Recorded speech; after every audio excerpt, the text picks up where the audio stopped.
We have a date. Starship's third orbital launch date confirmed. It is next week. What is the flight plan? SpaceX wants to shoot a booster with a rifle. Poor thing. SpaceX launches the Transporter-10 mission, India introduces 4 astronauts, and Winnebago 1 returns to Earth after being stuck in space for months. My name is Felix, welcome to What About It. Let's dive right in. Starship updates. Do you feel the heat of the launch? I do too, but is it real? SpaceX just dropped so much info regarding the third launch. We have the date, the flight profile, and much more. This is so exciting. Keep watching and let's get you up to speed on all you need to know about IFT3. Less than a week isn't a lot of time. At fog base, pun intended, things tend to get unpredictable, yet our forecasts this time hit the mark. Following the stacking of Ship 28 by Mechazilla's slightly revamped arms, a wet dress rehearsal was anticipated. This test is pivotal for the launch campaign as essentially it requires the company to fill the Starship with liquid oxygen and methane. The entire team conducts the process as if it were the real launch day, complete with a countdown and the risks associated with fueling this behemoth. The primary distinction between a WDR and an actual launch is that in a WDR the countdown halts at T-10 seconds instead of proceeding to ignition at T-0. Initial attempts to conduct this test encountered some hurdles, leading to the booster's temporary return to Megabay.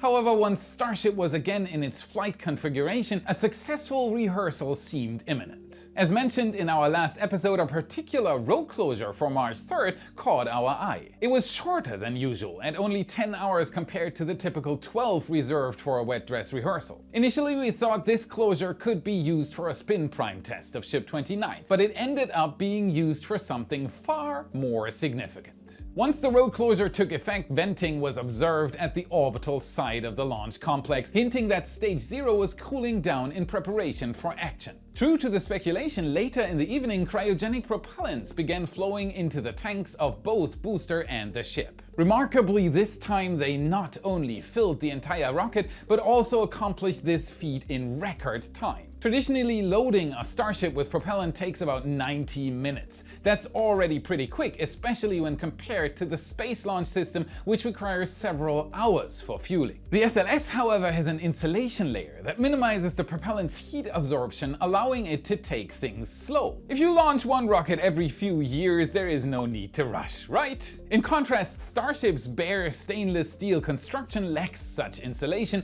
making the fueling process a race against time as the stored propellant warms and turns into gas quickly. This transformation increases internal pressure, requiring the venting of gaseous propellant and, consequently, the loss of some fuel. To address this, SpaceX has been continuously upgrading the orbital tank farm. In recent months, they saw the introduction of additional subcoolers and pumps, which theoretically were supposed to halve the duration required for propellant load. This work came to fruition during this overnight wet dress rehearsal, marking the first use of the upgraded system. The results were nothing short of spectacular. What's your guess? How long did it take them?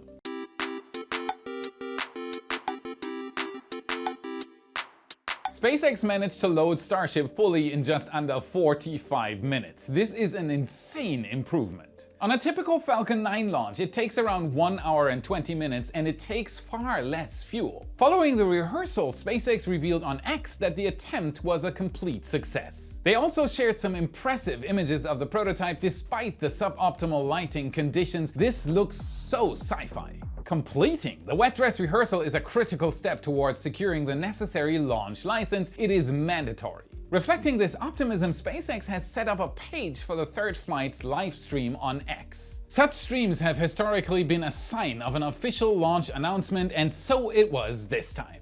Now you've waited long enough. Want me to give you the juicy news? Just as I recorded this episode, SpaceX dropped a true bombshell. We have an official confirmation that Starship's third flight test is scheduled for March 14th. Get hyped, the train is leaving the station.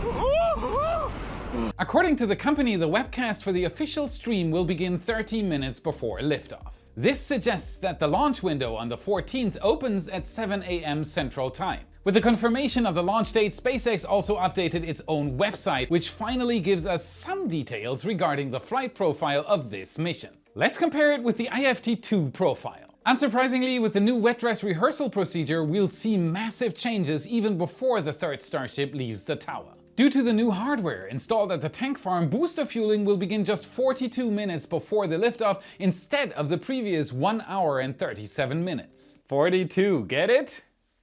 Get it? To make sure that both the ship and booster are ready for launch at the same time, the ship propellant load will now start first. The rest of the events until liftoff remain mostly unchanged. As expected, the first few steps of the actual flight will mirror those from the second mission. The booster phase of the launch is basically identical to Flight 2, with the only difference being that Super Heavy will reach transonic speeds later than during flight number 2. After 1-2 separation, just like during the previous mission, the ship ignites all 6 Raptors, which stay on until the T+8 minutes and 35 seconds mark. However, this is where things take a drastic turn.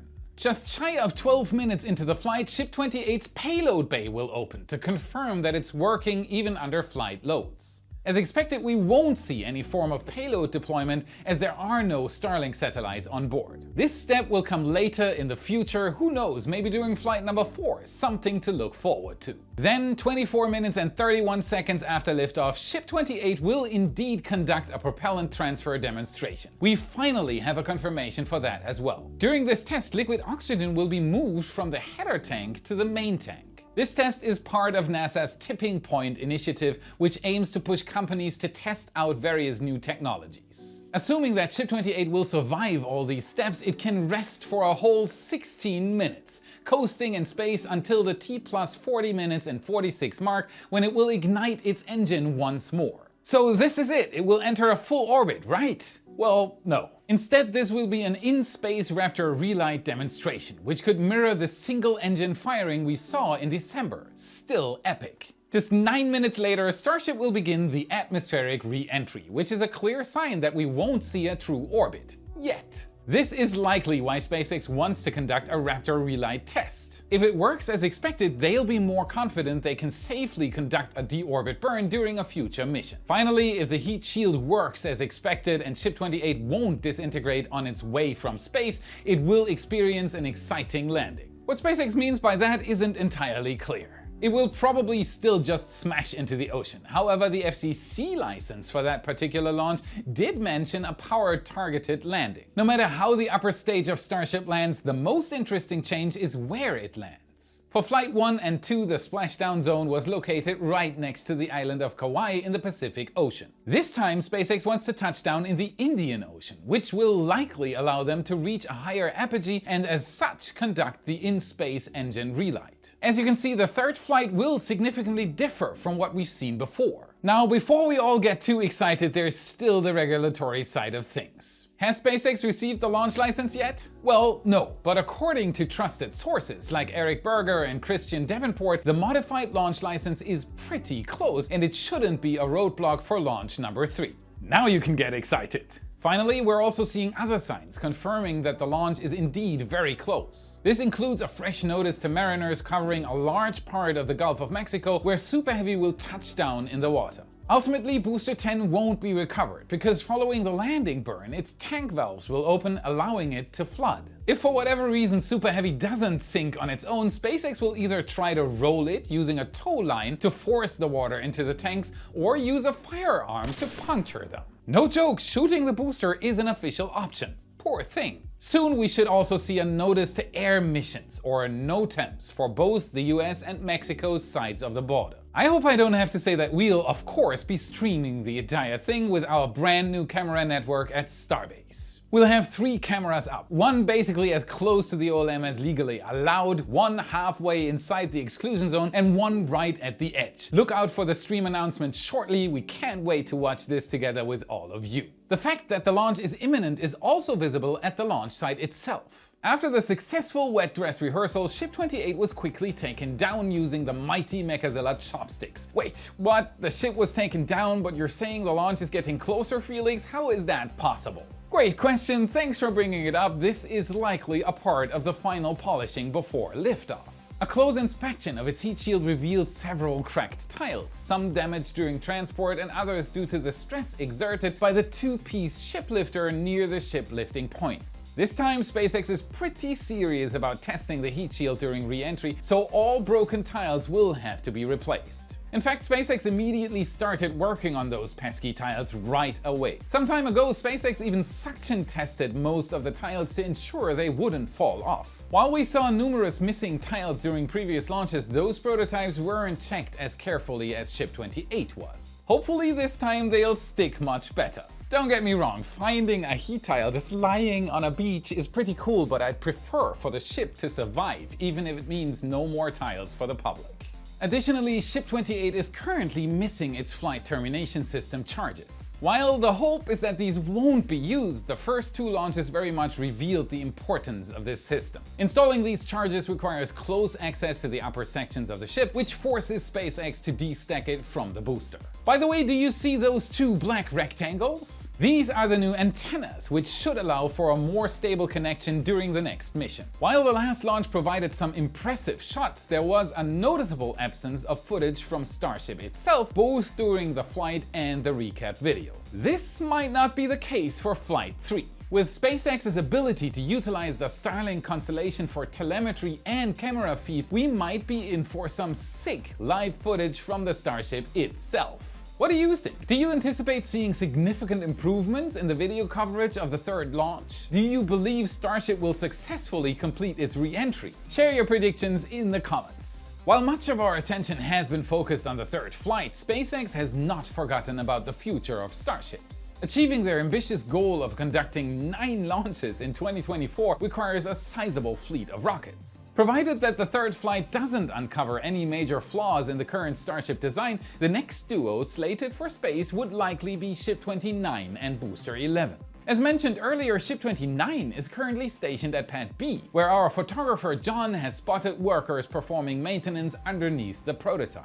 With some luck, we might see a spin prime or even a static fire of Ship 29 before the third Starship launch. Meanwhile, this prototype's corresponding Super Heavy, currently residing in the first megabay, has already undergone 2 cryogenic tests at Massey's and likely already has all of its engines. The only significant component it's missing is the hot staging ring, which is expected to be fitted shortly. Now, assuming the launch tower remains intact after the third launch, we can anticipate Booster 11 being placed on the launch mount less than a month after the liftoff of IFT3. Then it will be the usual pattern: a static fire test, possibly a rollback for inspection, the stacking of the ship atop the booster, and then a wet dress rehearsal before another launch. If things go as planned, SpaceX may use up all the V1 ships it has left by the end of 2024. The V1 generation ends with Ship 32, which is presently stationed in the rocket garden awaiting its turn for action. Surprisingly, the construction of the booster for the final V1 ship is already underway. We've recently spotted the aft section of Booster 14 as it was prepared for entry into the megabay, where it will be assembled to complete the liquid oxygen tank section.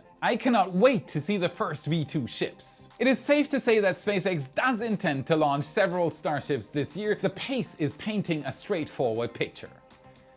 Now, you've watched more than half the video and you are still watching. Thank you, this means you like it. We've looked into our channel metrics and there are over 2 million returning monthly viewers who haven't subscribed yet. Help us improve the channel even further by double checking that you've hit that subscribe button so you don't miss our updates. While you're at it, give us a like and become a wise supporter for exclusive SpaceX updates. With it, you get access to daily Starbase photo galleries, including satellite, aerial and ground photos of SpaceX's progress and countless other extras on top. And no matter how much you decide to give, everyone gets the same supporter content and access. You decide what you want to give. Check our new website as well: launch previews, row closures, the latest weather report and our multi-stream viewer, whataboutit.space. The link to our Patreon page and the new website is in the description. Thanks to all the supporters who help fulfill dreams for our team. We cannot thank you enough. You rock. Now, before we continue with the news, here's a quick word about secrecy. If you found a job recently, congratulations. That's the ad. That's it. Okay, bye. No, but seriously, what about all that data you left behind? Erase your data easily with today's sponsor, Incogni. I get it. After investing so much time repeatedly submitting resumes, the idea of revisiting each one to unsubscribe and scrub your data can be daunting. Let Incogni take care of that for you. Through automated services, Incogni reaches out to diverse broker types, such as job websites, to request and complete the removal of your personal data, putting a stop to unwanted spam mail and junk calls. Incogni will even submit repeated removal requests, meaning your personal data like name, address, and social security number stays out of the hands of these data brokers. Simply sign up, grant permission, and observe the process. Relax and concentrate on what's important while Incogni safeguards your data, reducing unnecessary communication and data exposure. Ease your mind and take your personal data back with Incogni. Use code Felix at the link below and get 60% off an annual plan. All right, Felix, back to you. Completely safe, very nice. Going back to the news, we stay on the topic of SpaceX. As we keep our eyes peeled for Starship's breakthrough in achieving up to 9 launches this year, SpaceX's Falcon fleet has already mastered the art of maintaining an unparalleled launch cadence. Astonishingly, at the beginning of March 2024, SpaceX has already completed 22 missions. Can you believe that in 2020 they launched 26 times in total throughout the entire year? That was 3 years ago. The improvement rate is crazy. While a significant portion of these missions have been dedicated to deploying Starlink satellites, now considered an everyday routine, the company continues to deploy payloads for various clients. This brings our attention to the Transporter 10 mission. Definitely various clients there. It was yet another launch for SpaceX's smallsat rideshare program. Sometimes Transporter can be a more budget-friendly alternative to securing a dedicated mission on a smallsat launcher, like for example Rocket Lab's Electron. Even though Rocket Lab's time for contract to launch is very short, it can still be cheaper and better to wait for SpaceX's next Transporter mission. Ride-sharing is good for payloads that don't need to be in a precise orbit but need to get to space cheap. To allow this service, SpaceX developed a special adapter capable of accommodating numerous smaller payloads simultaneously. In the past, we even saw launches with over 100 satellites on board. On March 4th, a Falcon 9 rocket, this time carrying 53 spacecraft, ascended from Slick 4E at Vandenberg Space Force Base in California just after 2 p.m. Among the payloads nestled within the fairing were 4 satellites for NASA, part of the PY-4 Mini constellation. This constellation acts as a technology demonstrator for the Pi-cubed avionics framework, an open-source, radiation-tested CubeSat platform programmable entirely in Python. Another interesting payload featured during this flight was named Quark and Gluon. Following their successful deployment, these satellites will embark on their mission to dock together and conduct in-orbit fuel transfer from Gluon to Quark. This mission will serve as a stepping stone towards the development of a fully operational space tug. Such a vehicle can significantly enhance an existing satellite's lifespan by either giving it more fuel or shifting it to a different orbit. All this is just possible due to lower and lower launch costs. It made it feasible to think about space tugs. A special highlight of this launch was MethaneSat, an Earth observation satellite specifically designed to monitor global methane emissions. Cows, we're out to document your business. Its mission is crucial for understanding and combating climate change, providing invaluable data to scientists around the world. As expected from SpaceX, the mission went flawlessly, with all 53 payloads successfully deployed. This time, booster B1081 made a triumphant return to the launch site, gracefully touching down at Landing Zone 4. Out of this world, but not. While SpaceX continues to excel in deploying satellites and crewed missions, other space agencies are also striving to up their game. Among these is the Indian Space Research Organization, or ISRO, which has consistently demonstrated remarkable achievements on a constrained budget. A notable highlight from last year was the successful journey of Chandrayaan-3, marking India's second attempt at a lunar landing. Currently, ISRO's primary focus is on achieving human spaceflight capabilities. To date, only 3 countries have achieved independent human spaceflight: the United States, Russia, and China. Pretty exclusive club. ISRO aims to join this club by 2025 thanks to the Gaganyaan program.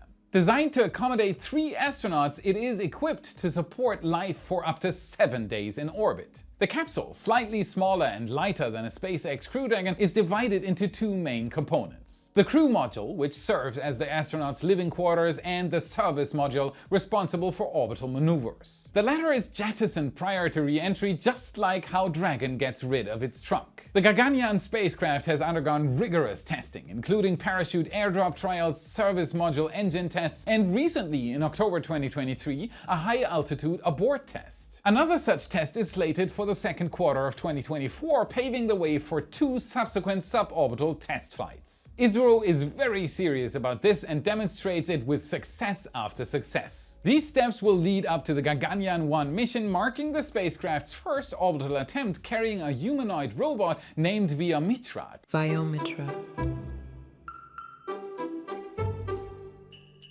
Vyomitra is Sanskrit and it means space friend.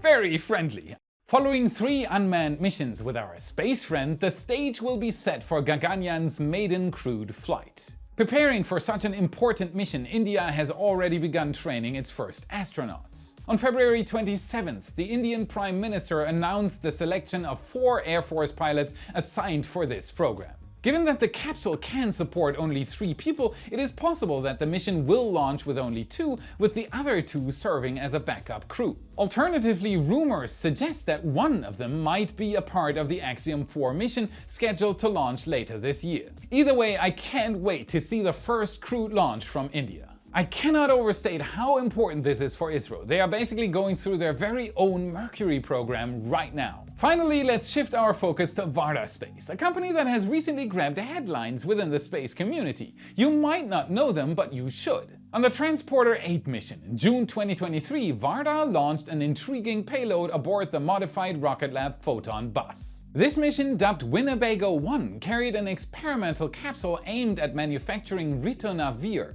a very effective medication used in HIV treatment. Following the successful separation from SpaceX's transporter, Varda Space powered on their experiment, and it wasn't long before they reported the successful synthesis of the drug. Making this substance in space is way easier than here on Earth. It is crystal-based, and crystals love microgravity. What remained was the capsule's re-entry into the atmosphere and its retrieval, a process that sounds straightforward, but in practice it was anything but. Scheduled for re-entry at the end of July 2023, Varda encountered a massive roadblock. They lacked the necessary re-entry license. To not waste time, they just launched the capsule, hoping that they'll figure out the re-entry paperwork later. And they opted for the simplified Part 450 operator license, anticipating a smooth bureaucratic journey. But as we Starship fans know, these things often don't go smoothly. The plan hit a snag due to the intended landing site, the Utah Test and Training Range, aka US military base. This added a layer of complexity, requiring agreement from multiple organizations on a landing date, a task that proved more challenging than anticipated.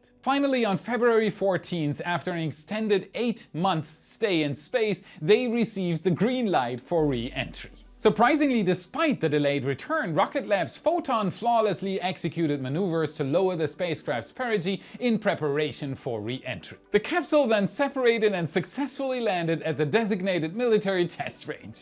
In a surprising move, Varda decided to release the entire re-entry footage in stunning 4K resolution, offering a unique look into this critical phase of the mission. I highly recommend checking it out, the link is in the description. With the success of this mission, Varda is planning to deploy another identical capsule in the upcoming Transporter 11 mission later this year. In-space manufacturing, another term we'll have to get used to. That's it for today. Remember to smash that like button, subscribe for more awesome content. This is what fuels the algorithm and helps us immensely. Check out our epic shirts in your favorite Space Nerd store, a link is in the description. And if you want to train your space IQ even further, watch this video next to continue your journey. Thank you very much for watching, and I'll see you again in the next episode. Surprisingly, the construction of the booster for the final V1 ship is already gaseous. I don't like that word. Placeholder. Holder. A landing, I tell ya.